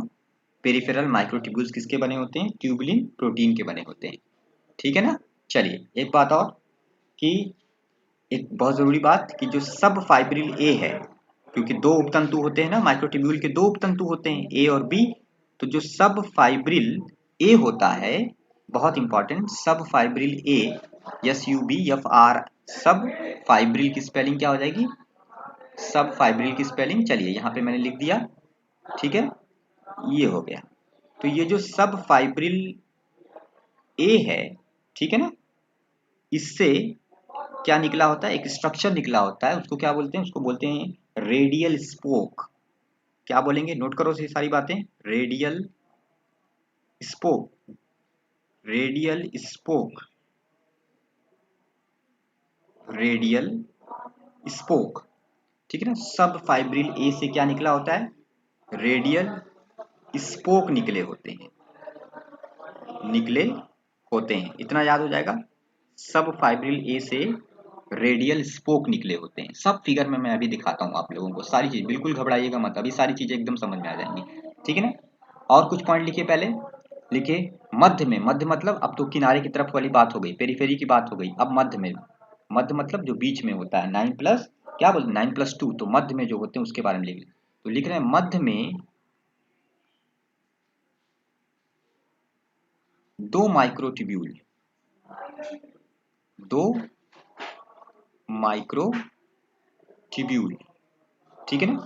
कैसे पाए जाते हैं? एकल, एकल मतलब, एकल मतलब होता है सिंगलेट, सिंगलेट मतलब दो उपतंतु नहीं होते, ठीक है ना। सिंगलेट, SINGLET, सिंगलेट फैशन में, सिंगलेट फैशन, एकल का मतलब क्या हो गया? सिंगलेट, ठीक है ना, सिंगलेट एकल फैशन, ठीक है ना, में पाए जाते हैं। तो क्या लिख दिया मैंने बेटा कि मध्य में दो माइक्रोट्यूब्यूल, मध्य में दो माइक्रोट्यूब्यूल एकल फैशन में, फैशन मतलब व्यवस्था, एकल फैशन में क्या होते हैं? होते हैं, दो माइक्रोट्यूब्यूल एकल फैशन में होती हैं, ठीक है ना। ये एक बात हो गई। अच्छा, एक और बात कि मध्य में जो माइक्रोट्यूब्यूल्स हैं, यानी जो सेंट्रल माइक्रोट्यूब्यूल्स हैं, सेंट्रल माइक्रोट्यूब्यूल दो है ना, central microtubules, central microtubules are made by, made by, very very important, जैसे वहां पे ट्यूबलिन प्रोटीन थी, यहां पर डाइनिन प्रोटीन हो जाएगी। देखिए बेटा नोट करिए, डाइनिन, DYENIN, डाइनिन प्रोटीन। तो जो केंद्रीय माइक्रोट्यूब्यूल जो बीच में दो पाई जाती हैं, वो माइक्रोट्यूब्यूल किसकी बनी होती हैं? डाइनिन प्रोटीन की बनी होती है। किसकी? डाइनिन प्रोटीन की। जबकि जो परिधीय माइक्रोट्यूब्यूल्स थी सीलिया फ्लैजेला के अंदर, वो बनी होती थी ट्यूबलिन प्रोटीन की। तो दोनों में फर्क आ गया ना, तो एक तो डाइनिन प्रोटीन हो गई, ये आपका हो गया लास्ट पॉइंट। उसके बाद मैं फिगर बना दूंगा। तो लास्ट पॉइंट बेटा यहाँ पे ये लिख लो, एक बहुत जरूरी पॉइंट, क्योंकि ये सारे पॉइंट फिगर में दिखेंगे अभी ना। तो एक पॉइंट लिखो कि जो सेंट्रल माइक्रोट्यूब्यूल है, सेंट्रल माइक्रोट्यूब्यूल, सेंट्रल माइक्रोट्यूब्यूल दो है ना, central microtubules are surrounded by, ये घिरी रहती हैं, ये घिरी रहती हैं, सराउंडेड मतलब इनको कोई ढाके रहता है, घेरे रखता है, सराउंडेड बाई, एक आवरण से ये घिरी रहती हैं, और उस आवरण का नाम लिखो सराउंडेड बाई सेंट्रल शीथ। क्या बोलेंगे उस आवरण को? Central sheath, central sheath. याद हो गया बेटा कि जो सेंट्रल में, जो बीच में, जो माइक्रो, मध्य में जो माइक्रोट्यूब्यूल्स हैं दो, वो किससे घिरी हुई हैं? सेंट्रल शीथ नाम के एक आवरण से घिरी हुई। चलिए, इतना तो आप लोगों ने बहुत धैर्य से मेरी बात को सुना और कुछ नोट भी किया होगा नोट में अपने। अब ये जो बातें मैंने आपको बताई, अब मैं इसको फिगर से दिखा देता हूँ, सीलिया फ्लैजेला का डायग्राम, इंटरनल डायग्राम। तो जैसा कि मैंने आपको बोला कि जो सीलिया होती है वो कैसी होती है? वो आपकी होती है, सीलिया और फ्लैजेला दोनों कैसे होते हैं? दोनों जो होते हैं वो आपके एक जैसे होते हैं। इंटरनल, इंटरनल उनका जो है वो क्या होता है? शेप होता है, ठीक है ना। उनका शेप कैसा होता है? इंटरनल होता है, ठीक है ना। यानी इंटरनल शेप कैसा होता है? सेम होता है। यही तो ना मैंने बोला, ठीक है ना। अब दूसरी बात कि जैसे मैंने यहाँ पर एक फिगर बनाया, मैंने ये एक शेप लिया, मान लीजिए ये सीलिया फ्लैजेला कुछ भी है, इंटरनल स्ट्रक्चर तो दोनों का सेम है। तो इसके अंदर मैंने क्या बोला कि 9+2 व्यवस्था, बहुत ध्यान से सुनना, 9+2 व्यवस्था पाई जाती है। ठीक है, तो अगर बात की जाए 9+2 व्यवस्था मतलब कि 9 जो हैं माइक्रोट्यूब्यूल्स पाए जाते हैं किनारे किनारे, और 2 माइक्रोट्यूब्यूल बीच में पाए जाते हैं। तो 9 में बनाता हूँ, ठीक है ना। चलो ये मैंने बना दिया एक माइक्रोट्यूब्यूल, एक माइक्रोट्यूब्यूल, ये मैंने एक और बना दिया, 2 हो गया, ठीक है, 3 हो गया, 3 माइक्रोट्यूब्यूल हो गए, और ये हो गया 4, ठीक है, 1 2 3 4, ये 5 हो गया, 6 हो गया, 7 हो गया, 8 हो गया, और थोड़ा सा क्या कर देंगे,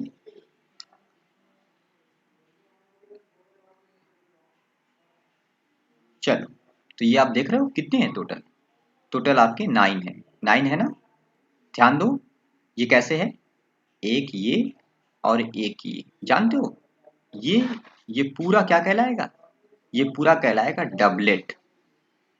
इसको क्या बोलेंगे, डबलेट। ये क्या है, ये क्या है, ये छड़ है, ये एक क्या है, ये एक बेटा छड़ है ऐसे, और इस छड़ को आप क्या बोलते हो, ये छड़ है, और ये डबलेट मतलब दो दो एक साथ मिलकर रह रही हैं, तो इनको क्या बोलेंगे, इसको बोलेंगे सब फाइब्रिल, सब फाइब्रिल ए, और इसको बोलेंगे, इसको भी, ये भी एक है ना ऐसे ही साथ में, इसको बोलेंगे क्या, सब फाइब्रिल बी। दोनों मिलाकर क्या बोलेंगे, माइक्रोट्यूब्यूल। दोनों मिलाकर क्या बोलोगे, माइक्रोट्यूब्यूल बोलोगे। समझ में आ रहा है ना, मतलब जो प्रत्येक माइक्रोट्यूब्यूल है वो डबलेट की फॉर्म में है, और उसमें 2 उपतंतु हैं, एक सब फाइब्रिल ए है और एक क्या है, सब फाइब्रिल बी है। समझ में आ गई बात ना। तो इसका मतलब क्या हुआ कि मान लीजिए कि ये जो है आपका कोई भी, जैसे ये जो है, ये आपका क्या हो गया, ये हो गया सब फाइब्रिल, सब फाइब्रिल, सब फाइब्रिल ए, और ये हो गया सब फाइब्रिल, सब फाइब्रिल बी। ठीक है ना, कोई दिक्कत, सब फाइब्रिल बी, बिल्कुल बहुत आसान से। तो सब फाइब्रिल ए, इसी तरह से सब में, ये सब फाइब्रिल ए हो गया, ये सब फाइब्रिल बी हो गया, सब फाइब्रिल ए हो गया, सब फाइब्रिल बी हो गया, ठीक है ना। सब फाइब्रिल ए हो गया, सब फाइब्रिल बी हो गया, ये सब फाइब्रिल ए है और ये सब फाइब्रिल बी है, सेम हर जगह, ठीक है ना। तो ये डबलेट, दोनों को मिला के, दोनों सब फाइब्रिल्स को मिलाकर आप क्या बोलोगे, डबलेट बोलोगे, और दोनों सब फाइब्रिल्स इकट्ठे माइक्रोट्यूब्यूल कहलाएंगी। तो माइक्रोट्यूब्यूल किस रूप में, डबलेट फैशन में है ना, डबलेट फैशन में है ना, क्योंकि दो दो सब फाइब्रिल से बना है प्रत्येक माइक्रोट्यूब्यूल, इसलिए इसको बोलते हैं कि वो क्या है, वो है डबलेट फैशन में। कैसे फैशन में, डबलेट फैशन में, ठीक है ना, बहुत आसान है। चलिए, तो ये आपने कर दिया, ठीक है ना। तो ये तो आपको इतना समझ में आ गया। फिर एक बात मैंने आपको क्या लिखवाई थी कि प्रत्येक जो सब फाइब्रिल, दोनों जो सब फाइब्रिल होते हैं, सब फाइब्रिल ए और सब फाइब्रिल, ये आपस में किससे जुड़े हुए हैं, लिंकर प्रोटीन से जुड़े हुए हैं। किससे जुड़े हुए हैं, लिंकर प्रोटीन। तो लिंकर प्रोटीन कहाँ पे है बेटा, लिंकर प्रोटीन यहाँ पर देखो, इस फिगर में देखो, यहाँ पे देखो, ये जगह, ये जो जगह है ना, ये यहाँ पे क्या है, लिंकर प्रोटीन है। यहाँ पे क्या है, जो ये मैं यहाँ पे येलो से दिखा रहा हूँ ना, ये चीज क्या है, ये चीज है बेटा क्या, यहाँ पर क्या है, लिंकर प्रोटीन है। तो लिंकर प्रोटीन यहीं पर पाई जा रही है, इस जगह पे लिंकर प्रोटीन है, और लिंकर प्रोटीन से दोनों सब फाइब्रिल आपस में, सब फाइब्रिल ए और सब फाइब्रिल बी दोनों आपस में जो है लिंकर प्रोटीन से जुड़े हुए हैं। समझ में आ गई बात ना, दोनों कैसे जुड़े हैं, लिंकर प्रोटीन से जुड़े हुए हैं, ठीक है ना। अच्छा, एक और चीज देखो कि ध्यान से देखना, ये देखो, सब फाइब्रिल ए और सब फाइब्रिल बी दोनों आपस में लिंकर प्रोटीन से जुड़े हुए हैं।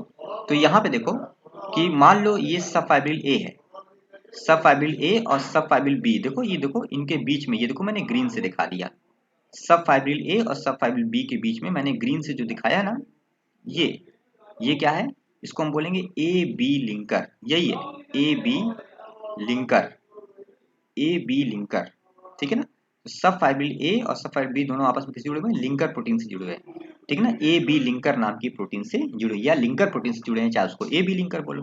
तो ऐसी सब जगहों पर ए बी लिंकर पाया जाएगा इस तरह से, ठीक है ना। सब फाइब्रिल ए और बी आपस में किससे जुड़े हैं, ए बी लिंकर से आपस में जुड़े हुए हैं, ऐसे जुड़े हुए हैं, ठीक है ना। तो ये क्या हो गया, ए बी लिंकर हो गया। दूसरी बात क्या, मैंने एक बात बताई, बीच में जो होते हैं ना, बीच में क्या होता है, बीच में दो माइक्रोट्यूब्यूल पाए जाते हैं, सिंगलेट फॉर्म में पाए जाते हैं। सिंगलेट का मतलब ये हो गया कि वो फाइब्रिल सब फाइब्रिल ए और बी दो रूप में नहीं पाए जाते, बल्कि सिंगलेट पाए जाते हैं। ऐसे देखो, ये एक हो गया, ये एक हो गया, तो बीच में दो माइक्रोट्यूब्यूल पाए जाते हैं सिंगलेट फॉर्म में, अकेले अकेले पाए जाते हैं, ठीक है ना। और इनके बीच में क्या होता है, इनके बीच में एक इस तरह से कनेक्ट करता है इसको, और इस स्ट्रक्चर को आप क्या बोलते हो, इस स्ट्रक्चर को आप बोलते हो ब्रिज। क्या बोलते हो बेटा, ब्रिज बोलते हो। इस स्ट्रक्चर को क्या बोलते हो, ब्रिज बोलते हो, ठीक है ना। ये जो आपका एक स्ट्रक्चर है, इसको आप क्या बोलते हो, ब्रिज बोलते हो, ठीक है ना, ब्रिज। तो मैंने यहाँ पे दिखा दिया कि बीच में जो केंद्रीय माइक्रोट्यूब्यूल्स हैं, वो जिससे जुड़ी हुई हैं, उसको आप क्या बोलते हो, ब्रिज बोलते हो। और ये सिंगलेट है, मतलब ये ऐसा नहीं है कि दोनों ए और बी हैं, सब फाइब्रिल ए बी, ये अलग अलग है, ठीक है ना। तो इसको आप क्या बोलते हो, ब्रिज बोलते हो। दोनों जो केंद्रीय जो सेंट्रल माइक्रोट्यूब्यूल्स होती हैं, ये हो गई और ये हो गई। तो ये जो दोनों सेंट्रल माइक्रोट्यूब्यूल्स हैं, बीच वाली मध्य वाली, है ना, ये दोनों सेंट्रल माइक्रोट्यूब्यूल्स आपस में किससे जुड़ी हुई हैं, ब्रिज से जुड़ी हुई हैं, TUBULE, ठीक है ना। आपस में किससे जुड़ी हुई, ब्रिज से जुड़ी हुई, ब्रिज मैंने दिखाया ना आपको, ब्रिज लिखा है ना। चलिए, और मैंने क्या बोला था कि जो सेंट्रल माइक्रोट्यूब्यूल्स होती हैं, वो सेंट्रल शीथ से घिरी रहती हैं। तो चलिए सेंट्रल शीथ भी इसमें बना देते हैं। तो सेंट्रल शीथ बेटा कैसे हो जाएगी, सेंट्रल शीथ आपकी इस तरह से हो जाएगी, ठीक है ना। तो ये मैंने ऐसे बना दी, क्या, एक सेंट्रल शीथ, ऐसे। देखिए, तो ये क्या हो गया, ये आपका हो गया सेंट्रल सेंट्रल सेंट्रल शीथ, ठीक है ना, सेंट्रल शीथ। तो आप देखिए इसको, तो केंद्र में बीच में जो दोनों माइक्रोट्यूब्यूल्स हैं, वो दोनों माइक्रोट्यूब्यूल्स सेंट्रल शीथ नाम के आवरण से ढकी हुई हैं, घिरी हुई हैं। सही है कि नहीं, सेंट्रल शीथ पाई जा रही है उनके बीच में। इतना समझ में आ रहा है। एक चीज और मैंने आपको लिखवाया था, रेडियल स्पोक क्या होता है। बोल, मैंने लिखा था कि सब फाइब्रिल ए से रेडियल स्पोक निकलते हैं। तो रेडियल स्पोक अब बना देते हैं इसमें। तो सब फाइब्रिल ए ये है, और इससे इस तरह से एक स्ट्रक्चर निकलेगा ऐसे लंबा सा, जो जुड़ा रहेगा सेंट्रल शीथ से आकर, ठीक है ना। इसको आप क्या बोलोगे, रेडियल स्पोक बोलोगे। ये जो मैं बना रहा हूँ, सब फाइब्रिल ए से ये निकला रहता है और सेंट्रल शीथ को जोड़ता है, ठीक है ना, ये स्ट्रक्चर, इसको आप क्या बोलते हो, ठीक है, दिखा ना आपको। तो ये क्या हो गया, इसको आप बोलते हो रेडियल स्पोक,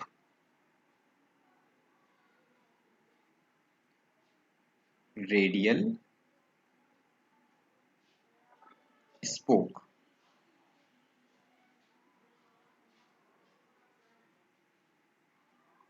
सब चीज बहुत ध्यान से, बहुत बारीकी से आपको समझना है, ठीक है ना। समझ में आ गई। सब फाइब्रिल ए सब फाइब्रिल बी दोनों मिला के क्या कहलाएगा, एक माइक्रोट्यूब्यूल कहलाएगा, वन माइक्रोट्यूब्यूल, जो किनारे की तरफ है।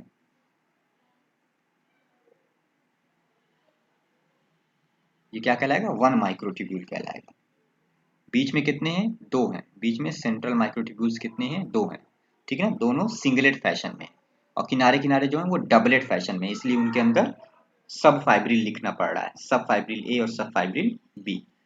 तो ये जो मैंने आपको फिगर यहाँ पे दिखाया, इस फिगर को आप क्या नाम देते हो, इस फिगर का आप नाम रखते हो क्या, internal structure of cilia and flagella, यही तो है ना ये। तो ये फिगर क्या हो गया, internal structure of cilia and flagella, ठीक है ना बेटा। चलिए, तो ये इतना तो आपके लिए काफी है सीलिया और फ्लैजेला के संबंध में जानने के लिए। तो देखिए, इसमें मैंने क्या क्या बातें आपको बताई। इसमें मैंने आपको बताया कि जो सीलिया और फ्लैजेला होता है ना, वो सीलिया और फ्लैजेला, उसमें कई चीज़ें हैं आपकी। देखिए इंटरनल स्ट्रक्चर सेम है। यहाँ पे क्या बातें लिखी थी, मैंने लिखा था कि मध्य में जो दोनों माइक्रोट्यूब्यूल्स हैं वो सिंगलेट फैशन में होते हैं, ये आपको याद रखना है। मध्य में जो माइक्रोट्यूब्यूल्स हैं वो डायनिन प्रोटीन के बने हुए हैं। किसके बने हुए हैं? डायनिन प्रोटीन्स के बने हैं।